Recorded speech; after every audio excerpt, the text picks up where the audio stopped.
이 멈추지 않는 신종 코로나에 이렇게 경제도 멈출 위기입니다.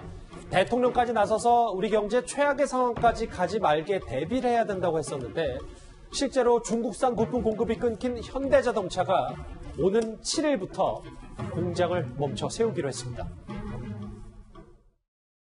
국내에서 해결하기 위해서 지금 동분서주하고 있는 상황이고요. 소재 같은 거를 중국으로 보내가지고 중국에서 이제 싼 노동력을 이용해서 가공 조립한 후에 우리한테 보내는 거거든요. 원가가 올라가기 때문에 갖고 들어오기는 어렵고. 최정훈 교수님, 여기 화면을 보시면 지금 순차적으로 제네시스 생산 라인이 멈춰서 그렇습니다. 중국산 부품이 없기 때문에 어쩔 수 없이 스톱했다. 이거 좀 큰 문제인 것 같습니다. 큰 문제죠. 그러니까 지역이 장기화되면 될수록 더 문제가 심각해질 수 있거든요. 지금 쌍용차 같은 경우도 평택 공장을 셧다운 시켰어요. 예. 그리고 현대자동차 말씀하신 것처럼 순차적으로 셧다운을 할 수밖에 없는 상황입니다.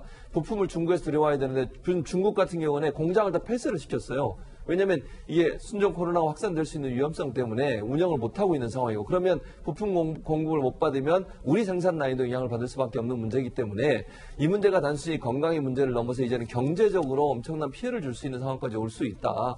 그 대책을 잘 세워야 한다고 보여지고요. 지금 어떤 방법으로 가능할지 모르겠지만 정부에서는 운영을 할 수 있도록 얘기를 해보겠다고 하지만 중국이 과연 그렇게 할 수 있을지 이 부분은 좀 의문인 것 같고 아마 쌍용차든 아니면 현대자동차든 여러 가지 방안들을 고려하는 것 같은데 우리나라에서 부품을 만약 생산하게 되면 단가가 올라가서 그게 또 부담이 될 수밖에 없거든요. 그래서 이게 우리나라뿐만 아니라 사실은 다른 나라들의 제품에도 영향을 미치는 전 세계적인 파급력이 있는 그런 상황까지 가고 있습니다. 현대차가 최근 상승세로 돌아갔다는 평가가 많았는데 좀 악재가 겹쳤습니다. 이현정 의원님. 네. 중국 경제가 시쳇말로 중국이 기침하면 우리 경제는 휘청인다라는 말이 있는데 그러니까 앞으로가 점점 문제예요. 우리가 꽤 중국 의존도가 높기 때문에 우리 정부도 그런 것 때문에 이 입국 금지를 전면적으로 할 수 없는 고민도 있을 테고 앞으로가 좀 걱정입니다. 그렇습니다. 지난번 일본이 이제 어떤 우리의 수출 제한을 했을 때도 우리가 상당히 어떤 어려움을 겪었지 않습니까?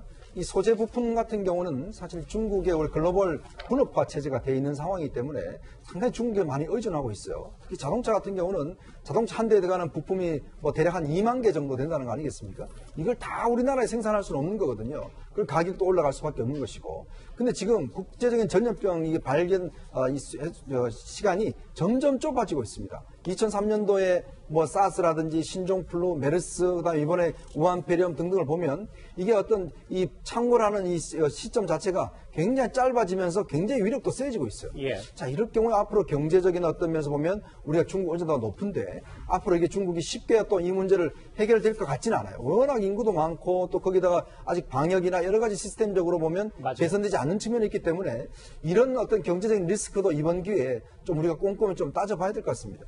태국을 다녀온 새롭게 확인된 16번째 신종 코로나 확진자부터 신종 코로나가 미치는 이제 경제 후폭풍까지 하나하나 짚어봤습니다.